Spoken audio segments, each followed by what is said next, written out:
तो लोग अक्सर इस मिथ में फंस जाते हैं कि भाई आपका जो ट्रेडिशन है ये ट्रेडिशनल फूड है, तो इस वजह से ये चीजें हेल्दी हैं, ये खराब कैसे हो सकती है। गेहूं का ग्लाइसेमिक इंडेक्स है, चीनी का ग्लाइसेमिक इंडेक्स है, दोनों लगभग बराबर है। ग्लाइसेमिक इंडेक्स का मतलब है कि कोई चीज ब्लड में जाकर के कितनी तेजी से शुगर बन रही है। आज तक दुनिया जानती थी अल्कोहलिक फैटी लिवर मेन में होता है, मेन ड्रिंक मोर, वुमेन में नहीं होता।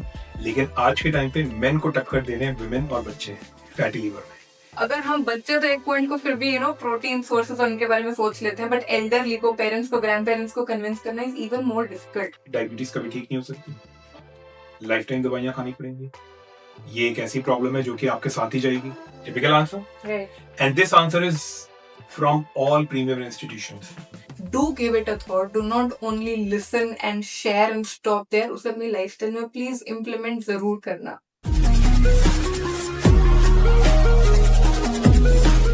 Hi everyone, welcome back to another episode of edX Talks. आज के इस एपिसोड में मेरे साथ है doctor Vipul Indora. He is the founder and CEO of MyCat. MyCat है आपका metabolic and immune correction approach to treatment. एक पर्टिकुलर एस्पेक्ट PCOD, PCOS का I would want to cover especially कि उसका भी is this the only cause or do we have other things as well lifestyle में शायद जिस पे हम वर्क कर सकते हैं तो वो कम हो सकता है। I mean that's a very good question and यहाँ पे लोग ये सोचते हैं कि बस डाइट चेंज कर, कार्ब्स हटा दो, ऐसा नहीं। Stress is one of the biggest factors.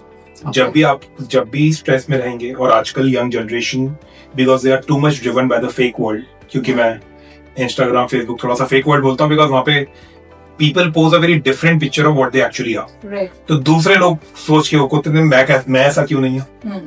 In fact पहले तो लोग थोड़ा सा यही फेक करते थे कि भाई कहाँ जा रहे हैं, क्या है, वो तो हो जाता था। अभी तो लोग अपने फेस भी फेक कर लेते हैं। फेस के भी इतने सारे फिल्टर्स आ गए हैं कि तो मैं ऐसा क्यों नहीं हूँ, मैं ऐसी क्यों नहीं हूँ। Specially college generation, then they kind of increase their stress levels, which increases the cortisol hormone. And cortisol hormone is a stress hormone. Cortisol hormone आपका बढ़ेगा तो ब्लड में शुगर बढ़ेगा। कैसे बढ़ेगा? Cortisol hormone causes the process of gluconeogenesis. Gluconeogenesis is production of new sugar in the liver. Okay. So this will lead to the production of new sugar in the liver. Sugar will rise up and again the health complications. तो stress एक बहुत बड़ा factor है। आपकी sleep पूरी नहीं हुई, आप 8 से 9 घंटे की स्लीप नहीं लेते हैं, आपको रात को 2-3 बजे तक अपना सोशल मीडिया देखना है, फिर सुबह जो भी है आपको प्रॉपर आपकी नींद नहीं हो पा रही, तो ultimately that will increase your cortisol level. But 8 to 9 hours of sleep is sufficient, or again do we have to follow a traditional clock on that? ये तो क्योंकि मैं पर्सनली 2-3 बजे से पहले नहीं सो पाती हूँ, but then आवर्स मैटर करते हैं कि टाइमिंग भी मैटर करती है? टाइमिंग भी मैटर करता है। मैं आपको बताता हूँ कि आप मतलब खुद अगर आपने ये चीज एक्सपीरियंस करी हो कि अगर आप 10-11 बजे सो जाते हैं किसी दिन, आप मॉर्निंग में उठते हैं, आप 2-3 बजे सोते हैं, फिर आप मॉर्निंग में उठते हैं। हो सकता है 2-3 बजे सोने के बाद मॉर्निंग में थोड़ा लेट उठें, स्लीप आवर्स कंप्लीट कर लें। आप 10 बजे होंगे तो 6 बजे तक उठ जाएंगे, स्लीप आवर्स कंप्लीट। अगर आप 2 बजे सोते तो आप 9 बजे तक उठेंगे, स्लीप आवर्स कंप्लीट। बट जब आप 2 बजे सोते हैं तब आपको मॉर्निंग में उठ के ज्यादा ड्राउजी लगेगा, you will find it difficult to wake up and your whole day will go drowsy. लेकिन अगर आप 11 या 10 या 11 बजे सोते तब आप मॉर्निंग 6-7 बजे उठते तो you will be much more awakened, much more energetic, अगर आपने एक्सपीरियंस किया है तो। और नहीं किया तो आप नोटिस कर लेना, करेक्ट आप देखना, क्योंकि आपका स्लीप आवर्स भी, बिकॉज हमारी जो बायोलॉजिकल क्लॉक है वो गॉड ने विद सनसेट सेट करी थी।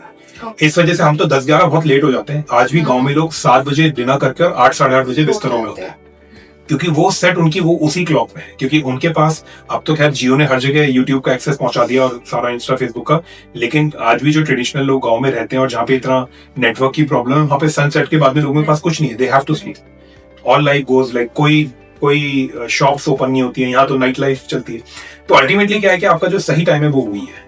आपका बायोलॉजिकल क्लॉक ऐसी सेट हुई, क्योंकि इवनिंग में कोर्टिसोल डाउन आ जाता है 6-7 बजे और मेलेटोनिन राइज करना शुरू करता है। Melatonin is sleep hormone. अगर आप रात को 12 बजे तक जगे हुए हैं तो कोर्टिसोल डाउन ही नहीं जाने दे रहे और मेलेटोनिन ऊपर नहीं जा रहा, तो नींद डिस्टर्ब हो रही है। और मेलेटोनिन आपके इन्फ्लेमेशन को कम करता है और आपके बॉडी को स्लीप इंड्यूस करता है। तो ये lot of inflammation, bloating and everything that yes, because of the poor sleep, yes। और आपको जब आपकी स्लीप कंप्लीट नहीं होगी तो अगले दिन आपका जंक खाने का मन करेगा, आपका चॉकलेट खाने का, आपका कोल्ड कॉफी पी लो, ये सब आपको ज्यादा भूख भी लगेगी। लेकिन अगर आपकी स्लीप पूरी कंप्लीट हुई है ना, तो आप आराम से ब्रेकफास्ट को स्किप कर लोगे, आपको लंच टाइम तक आप स्टेबल रहे। इंटरमिटेंट फास्टिंग की ऑटोमेटिकली उसे इंटरमिटेंट फास्टिंग बड़े इजीली हो जाती है। आप फास्टिंग वैसे करके देखो, आप रात को 2 बजे सो, सुबह 8 बजे उठ जाओ, आपको भूख लगेगी, आपको मन करेगा 10-11 बजे और कुछ खा लेते हैं, कुछ पी लेते हैं, कुछ मीठा ले लेते हैं, because your hormones are affecting you. Okay. And again I saw that you even have some products which you told me कि ये hormone balance को खराब नहीं करते हैं, जो हमारे normal products करते हैं, including soaps and shampoos and all. How are these normal products जो available in market हैं वो हमारी health को affect कर रहे हैं, and what are the alternatives like you are providing? So I mean we have to understand that even soaps and shampoos and conditioners can make you gain weight, can be the cause of heart attacks and cancers. The reason is that the soaps and shampoos people use are full of chemicals. Methyl paraben, triclosan, benzyl alcohol sulfates. हमारे skin की absorption power बहुत high है। अब कैसे high है? कुछ ऐसी medicine होती है जिसमें पैच लगा दिया जाता है और वो स्किन में एब्जॉर्ब हो जाती है। There are hormone patches also. तो वो क्यों काम कर रहे हैं? क्योंकि स्किन की एब्जॉर्प्शन पावर हाई है। आप soap and shampoo daily use कर रहे हैं, केमिकल वाला, you are not using natural product, तो ये जो केमिकल्स हैं, ये they get into your body, they mess up with your hormones, they mess up with your immune system, because हमारी बॉडी को ना बहुत ही क्लीन एंड नेचुरल रहने की हैबिट है। हमारे सेल्स घबरा जाते हैं, डर जाते हैं, वियर्ड बिहेव करने लगते हैं, हमारे ब्लड में सब चीजें चली जाती है अगर ये केमिकल्स चले जाते हैं। तो अल्टीमेटली ये है। So we do have natural soaps and shampoos and conditioners. So because बाइकैट थोड़ा पेशेंट असिस्टेंस पे भी बहुत ध्यान देता है कि हम जो रिकमेंड कर रहे हैं वो प्रोडक्ट अवेलेबिलिटी हो जाए, but sometimes even regularly people buy from us के भाई उनको बेनिफिट हो जाए, उनकी हेल्थ सही रहे, एंड वी एंश्योर दैट कोई भी चीज उसमें मिलावट ना हो। क्योंकि बाहर बहुत सारे, I want to tell you, there are certain products जो कि ऑर्गेनिक और आयुर्वेदा प्रोडक्ट्स कह करके दे सेल इट, और जब हम उनकी इंग्रेडिएंट की लिस्ट देखते हैं उसमें 90% केमिकल्स होता है। And even the big brands जो कि बहुत ज्यादा अपने आप को नेचर फ्रेंडली बताते हैं, बहुत अच्छे मात्रा में केमिकल होते हैं। तो वी एंश्योर दैट वो चीज ना हो। And then we have certain snacks also. अब जो स्नैक आइटम्स हैं, अगेन आप बाहर जो भी बिस्किट नमकीन ले रहे हैं, it is all full of diabetes, cancer, heart attack, BCS, PCOD, because आपके जो भी स्नैक्स हैं वो किससे बन रहे हैं? या तो वो व्हीट से बन रहे हैं, मैदा से बन रहे हैं, उसके अंदर शुगर डला हुआ है और वो रिफाइंड ऑयल में पके हुए, तो तीनों चीजें जहर हो गई आपके लिए। तो we have snacks which are prepared from nuts and seeds flour. तो वो आपका जो नट्स एंड सीड्स का आटा है उसी से वो बनता है। तो we eliminate all wheats and all regular cereals. Then sugar we don't use, we use either monk fruit or stevia or cholesterol, and then we prepare it in desi ghee, not because refined oils are again very damaging, so we prepare it in desi ghee। तो इस तरीके से snacks हैं, soaps and shampoos हैं, natural medications हैं जो कि लोगों को हेल्प करती हैं हार्मोन को बैलेंस करने में। Got it. And any message that you have for our viewers? मुझे तो ऐसा लगता है कि आई मीन 90% लोगों को दवाइयों की जरूरत ही नहीं पड़ेगी अगर थोड़ा सा ये जो हम लोग फंडामेंटल्स लोगों को फॉलो कराते हो कर लेंगे अच्छे से। तो मुझे लगता है कि दवाइयों की भी जरूरत नहीं पड़ेगी, कभी वेट की प्रॉब्लम नहीं होगी, परमानेंट फिट हो जाएंगे और उनको कभी हेयर एंड स्किन के इश्यूज नहीं होंगे, एनर्जी की कमी नहीं होगी, ब्रेन फॉगिंग नहीं होगी, फैटी लिवर के इश्यूज रिजॉल्व हो जाएंगे। I mean they can achieve the greatest health 90% से ज्यादा लोगों को, क्योंकि आज के टाइम पे 90% जो एडमिशंस हॉस्पिटल में है that is due to these diseases. 50 साल पहले, 30 साल पहले इंडिया में टीबी के मरीज जाते थे, ट्यूबरक्लोसिस हो गया, जॉन्डिस हो गया, इन्फेक्शियस डिजीज हो गया, डायरिया हो गया, कॉलेरा हो गया। आज के टाइम पे लोग क्यों जाते हैं? Diabetes, kidney failure, heart attack, brain stroke and cancer. So hospital admissions are because of your humble dal and roti. And obviously मैं तो उन चीजों को तो बताया नहीं मैंने। ब्रेड्स हैं, केक्स हैं, पेस्ट्रीज हैं, आपके समोसे हैं, रस्क हैं, समोसे हैं, ब्रेड पकोड़े हैं, then your noodles, different types के नूडल्स हैं, then your cornflakes, people consider to be healthy, it's all full of sugar, cornflakes हो गया, and all that stuff, even the energy drinks, all are loaded with sugar। हम सिर्फ बचपन में पढ़ते हैं कि हेल्थ इज वेल्थ, बट हम लोग मान नहीं पाते उस चीज को। But I think it's time, I mean what's saddening is to see कि एक तो जैसे मैंने बोला वो नॉन अल्कोहलिक फैटी लिवर हो गया, डायबिटीज हो गया, ये इंडिया में बहुत ज्यादा इंक्रीज पे है, ओबेसिटी इंडिया में बहुत ज्यादा इंक्रीज पे है, and it is time that we start focusing on our health. So doctor, जैसे यू मेंशन द स्टीविया हो गया या हमारा मॉन्क फ्रूट हो गया, there is also a trend जहाँ पे हम डेट्स यूज कर रहे हैं टू रिप्लेस शुगर, हम गुड़ यूज कर रहे हैं, हम फिग्स यूज कर रहे हैं। So is that also equally healthy option या वो भी कहीं ना कहीं हमें हार्म कर रहा है? डेफिनेटली, आई मीन सारा गुड़ है, खजूर है, फिग्स है, खजूर सिरप लोग यूज करते हैं डेट्स में, सब नुकसान देता है। सारा ब्लड में जाके ग्लूकोज फ्रक्टोज बैठा है, सब चीजें आपके बॉडी में शुगर्स को एलिवेट कर नुकसान देंगे। लोग किशमिश, मुनक्का, छुआरे इनको सही मानते हैं, huge sugars in that, and अगर आप इतना बॉडी में शुगर लेंगे किसी भी फॉर्म में लेंगे तो आपको नुकसान देगा। हेल्थ पॉइंट ऑफ व्यू से नुकसान देगा। लोगों को यहाँ पे दिक्कत आ सकती है कि sometimes people get into this thing, they kind of get into some sort of a verbal battle with me कि ये तो हेल्दी है तो नेचुरल है। हेल्दी तो नहीं है, नेचुरल की एक लिमिट होती है। आपको कहीं पे घूमते, जैसे मैंने फ्रूट्स का बताया था, बट छूट नहीं पा रहा है, छूट नहीं पाएगा, ये है मेन मुद्दा। छूट क्यों नहीं पाता? Again the brain is highly addicted to sugar. लोगों को उस तरीके से लोगों को छटपटाहट होती है जैसे कि किसी हम सिगरेट या शराब वाले से ये छुड़वा रहे हैं, ड्रग्स वाले से। People are not ready to listen. Fruits तो हेल्दी है, कैसे बोल रहे हो? जो एग्रेशन निकल के आता है ना लोगों का, क्योंकि मेरे कुछ अवेयरनेस हम लोग वीडियोस डालते हैं तो मैंने देखा वो एग्रेशन, वो क्यों आ रहा है? Your brain is like that, it's addicted. And जो नॉन एडिक्टेड माइंड होगा कभी भी एग्रेसिव नहीं होगा, उसको आदत नहीं है। लेकिन जो एडिक्टेड माइंड होगा उससे वो चीज छीनी जाएगी, छुड़वाई जाएगी ना, वो पगला जाएगा। I mean you see the level of addiction we have, right? So I mean dates हो गए, all that considered to be natural sugar or not, चाहे वो खांड है, चाहे वो गुड़ है, people have not many, you know, these are all nothing but sugars here. Okay. And one more thing जो हमें fundamentally बचपन से पढ़ाई जाती है कि carbohydrate is the source of energy in our body. अब अगर हम carbs और glucose छोड़ रहे हैं तो हमारी बॉडी में एनर्जी तो मेंटेन होगा। Just to clarify. Wow, that's wonderful question because this is again one of the age-old myth. It's a total myth that your body needs carbohydrates. Your body doesn't need carbohydrate. Okay. Right? And अगर हम energy की बात करते हैं, source of energy की, fat में 9 kilo calorie पर ग्राम energy होती है, कार्बोहाइड्रेट में 4 किलो कैलोरी पर ग्राम होती है। Okay. फैट में 9 है, उसमें 4 है, तो एनर्जी किसमें ज्यादा है? घी और मक्खन में। क्यों चीनी खानी है? नुकसान दे रही है। क्यों गुड़ खाना है? क्यों डेट्स खाने? क्यों सपोजिटली हेल्दी जो बोला जाता है क्यों खाना है alternative? I mean all sugar. बिल्कुल, got it. And another thing also, we have talked about diabetes, you know, you have given the examples. I would also like आप थोड़ा सा एग्जांपल अगर हमें थायराइड और बीपी वाले पेशेंट्स का भी दे सके, क्योंकि अगेन ये वो मेडिसिन है जो लोग बोलते हैं कि लाइफ टाइम नहीं छूट सकती हैं एंड बहुत ज्यादा हेल्थ पे इम्पैक्ट लाती हैं, बहुत ज्यादा डाइटरी रिस्ट्रिक्शंस भी कई बार लोग डाल देते हैं कि आपको थायराइड, आप ये नहीं खा सकते हो। So what is the reality? और अगर हम उसका भी मेडिकेशन रिवर्सल करना चाहें तो वो पॉसिबल है? किस लिमिट तक पॉसिबल है? सो अगेन सबसे पहले तो थायराइड की कोई भी प्रॉब्लम होती है, इट इज प्राइमरीली जो इंडिया में specially ladies suffer from hypothyroidism. Hypo का मतलब है थायराइड हार्मोन कम बन रहा है। अब थायराइड हार्मोन बनता कहाँ है? थायराइड ग्लैंड यहाँ पे बनता है। ये कम क्यों बन रहा है? ये कम इसलिए बनता है क्योंकि इसका डैमेज हुआ है। फॉर एग्जाम्पल, अगर आपके घर में कोई मिक्सर ग्राइंडर है, जूसर मशीन है, उसका वो खराब हो जाती है, क्या वो ठीक से काम कर पाई?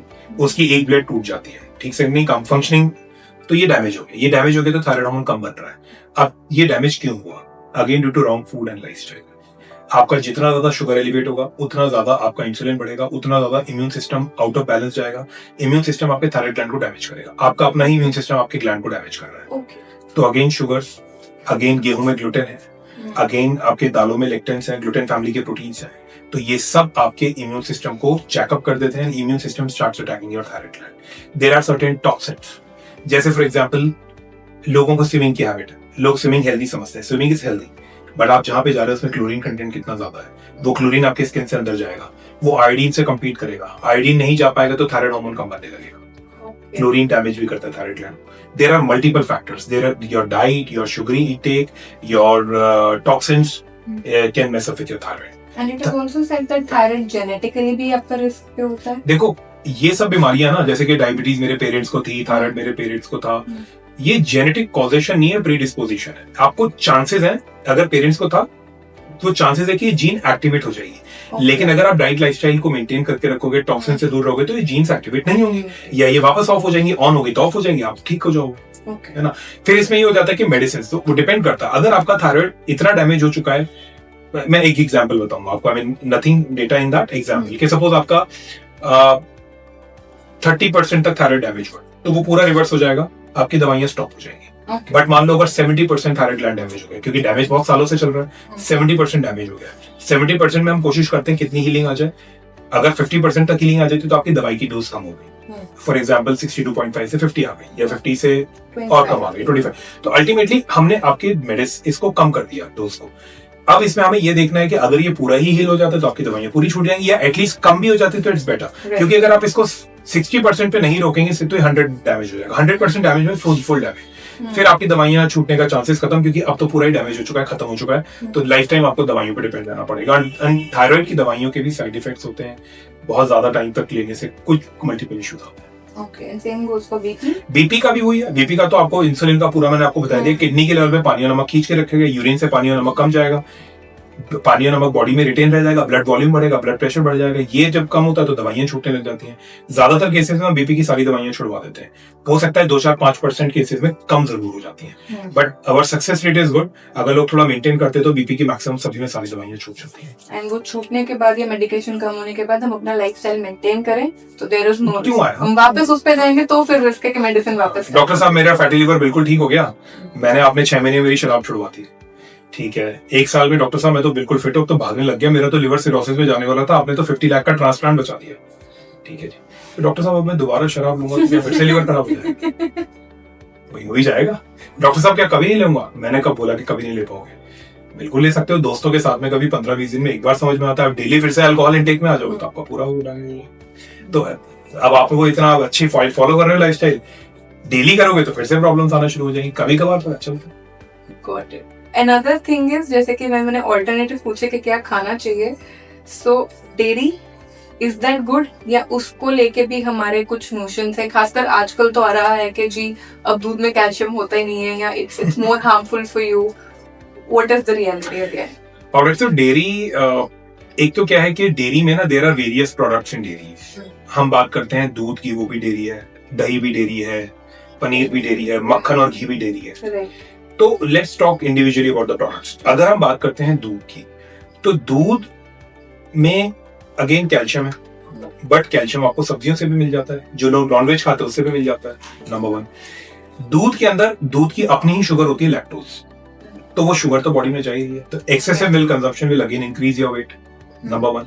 नंबर 2, आज के टाइम पे जो दूध है वो उतना natural, because every cow and buffaloes are being injected with hormones and primarily oestrogen hormone, क्योंकि उनको उसको फैटन करना होता है, मिल्क का प्रोडक्शन बढ़ाना होता है, वो एस्ट्रोजन आपके बॉडी में जा रहा है। तो oestrogen is again causing insulin resistance and oestrogen is causing fattening, तो ये भी नुकसान देता है। एस्ट्रोजन कैंसर को भी बढ़ावा देता है, तो ये भी एक प्रॉब्लम है। तो हमें ये इस वजह से मिल्क का थोड़ा सा कंजम्पशन को हम लोग रेस्ट्रिक्ट करते हैं इन अ वे कि आपके बॉडी में इतना एस्ट्रोजन जा रहा है और इतना सब चीजें नुकसान दे रहा है। फिर हम आ जाते हैं कि दही। अब दही, दूध से जब दही बनता है तो उसमें शुगर कंजम्पशन, क्योंकि बैक्टीरिया कन्वर्ट करते हैं दूध को दही में, लैक्टोबैसिलस, तो उसका शुगर कंजम्पशन कम हो जाता है, मतलब उसका जो लैक्टोज है वो कम हो जाता है, तो still can be taken, but again oestrogen तो आ ही जाता है। फिर उसके बाद में हम बात करते हैं आपका पनीर एंड चीज। पनीर और चीज प्राइमरीली फैट और प्रोटीन में कन्वर्ट हो जाते हैं, तो ये काफी सेफ है यूज करने के लिए, which you can consume paneer and you can consume your cheese, क्योंकि it's more of a fat content and a protein content, तो इसमें sugar content almost nil हो जाता है, ठीक है, तो 0, तो you can comfortably consume। मक्खन और घी तो बेस्ट है, क्योंकि यहाँ से तो आपने पूरा ही फैट निकाले, because fat is never bad, fat is the best friend of humans and especially ladies, because ladies love fat। और मतलब सभी लेडीज ये बोलती है कि हमारी दादी नानी तो खूब घी और मक्खन खाया करती थी, मलाई खाया करती थी, उनको तो कुछ नहीं हुआ, आप हमें मना कर रहे हो। तो ultimately because women have more complexity of hormones and ज्यादातर hormones आपके फैट से बनते हैं, आपके एस्ट्रोजन, प्रोजेस्टेरोन, इनफैक्ट मेन में टेस्टोस्टेरोन फैट से बनता है। आपका ब्रेन मेजरली फैट से बना हुआ है, 2/3 brain is made of fat, तो आपका फैट वजन नहीं बढ़ा रहा है, आपके हार्मोन्स को बैलेंस कर रहा है, उल्टा आपको और हेल्दी स्किन, हेल्दी हेयर दे रहा है, तो you can comfortably consume fat and that too saturated fat. In fact तेल से ज्यादा अच्छे आपके फैट है। इनफैक्ट जो आपके आलमंड ऑयल्स हैं या आपके आलमंड ऑयल हो गया, आपके ये अखरोट के ऑयल हो गए, सीड्स ऑयल होगा आजकल, फ्लेक्सी, ये सब नुकसान देता है। अच्छा, हाँ, ये सारे नुकसान देते हैं, क्योंकि ऑयल क्या होता है कि कोई भी फैट अगर लिक्विड है ना रूम टेम्परेचर पे, वो बहुत अनस्टेबल है, और अगर कोई लिक्विड ऑयल है रूम टेम्परेचर पे तो उसके अंदर हवा, ऑक्सीजन, लाइट लगने से उसके अंदर फ्री ऑक्सीडेटिव रेडिकल्स बन जाते हैं, और ये ऑक्सीडेटिव रेडिकल्स आपके टिश्यूज को, आपके सेल्स को डैमेज करते हैं, इन्फ्लेमेशन को बढ़ाते हैं, ये जो है आपके फैटी लिवर को बढ़ाते हैं, आपके वजन को बढ़ाते हैं, ये आपके हार्ट को रिस्क में ले जाते हैं, ये आपको कैंसर का खतरा बढ़ाते हैं। ऑल लोग कहते हैं कि हम वॉलनट का ऑयल ले लेते हैं, हम प्योर आलमंड का ऑयल ले लेते हैं, हम सीड्स ऑयल ले लेते हैं, flaxseed oil, all damaging to health, because ultimately आपका जो चीज लिक्विड है रूम टेम्परेचर पे, घी बहुत स्टेबल है, रूम टेम्परेचर पे सॉलिड है, वो प्रॉब्लम नहीं करेगा. बट ये जो लिक्विड्स हैं, these are like very damaging to health. Should not Even be. olive oil? It should not be consumed. Even olive oil. But coconut oil आपका saturated होता है. Coconut oil is healthy क्योंकि वो room temperature पे saturated होता है. Room temperature पे अब लोग कहेंगे कि इंडिया में तो गर्मी बहुत है तो वैसे घी, लेकिन आप थोड़ा सा उसे फ्रिज में रखोगे तो वो सॉलिडिफाई हो जाएगा. बट आप तेल, चाहे आपका कच्ची घानी का सरसों का तेल है, वो आप फ्रिज में रख लो, सॉलिडिफाई नहीं होगा. इसलिए हम कच्ची घानी भी लोगों को अवॉइड कराते हैं. जिसका होता है हम ये बोलते हैं हफ्ते में 1-2 बार ले लो, ज्यादा. Ghee and butter are best. Thank you so much doctor, very insightful conversation I would say. बहुत सारी मिथ्स ब्रेक की हैं, कुछ ऐसी चीजें जो हमें लगता भी नहीं है कि मिथ्स है, हम उसे एक्चुअली में रियलिटी मानते हैं, उसका भी रियलिटी चेक आपने दिया है. So thank you so much for taking out this time and sharing all these things with our audience. Well, thanks for having me. And my last note is कि आपकी सारी बीमारियां, फिजिकल बीमारियां जो body में हो रही है, मेंटल बीमारियां, ये हम वो कहते हैं ना कि हमें दुश्मन मिल गया है, हमारा सबसे बड़ा दुश्मन. कोई पूछेगा कौन है, वो हम ही है. तो वी हैव टू अंडरस्टैंड कि with proper knowledge, with proper understanding, we can actually be the healthiest and fittest in life, and we can cross 100 running and jumping on mountains. इस वीडियो में जो हमने चीजें कवर की है, I really don't think that a lot of people would tell you that.